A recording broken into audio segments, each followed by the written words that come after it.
നീ എന്റെ വീട് കാണണമെന്ന് പറഞ്ഞോണ്ട് മാത്രം ഞാൻ നിന്നെ കൊണ്ടുവന്ന. എന്റെ അമ്മ എന്തെങ്കിലും ചോദിച്ചാൽ എന്റെ ഫ്രണ്ടാന്ന് പറയാൻ പാടുള്ളൂ. അത് ഇതൊന്നും ചാടി കയറി പറയരുത്. അതൊന്നും ആലോചിച്ച് നീ ടെൻഷൻ അടിക്കണ്ട.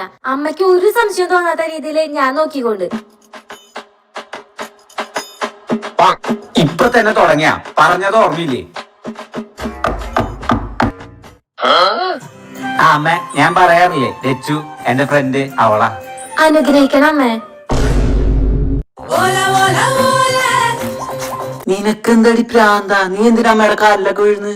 അമ്മ എന്താ വിചാരിച്ചിട്ടുണ്ടാവാ? സോറി, ഇനി ശ്രദ്ധിച്ചോളാം. നിങ്ങൾ എവിടെ ഇരിക്കും, ഞാൻ ചായ ഇട്ടിട്ട് വരാം. അയ്യോ അമ്മേ, അമ്മ അവിടെ ഇരിക്കേ. ഇനിയിപ്പൊ ഞാൻ വന്നില്ലേ, ഞാൻ ചായ ഇട്ടോളാം.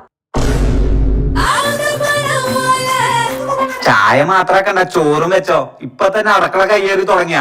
അമ്മയ്ക്കെല്ലാം മനസ്സിലായിണ്ടോ? സോറി, ഇനി ഞാനൊന്നും ചെയ്യില്ല.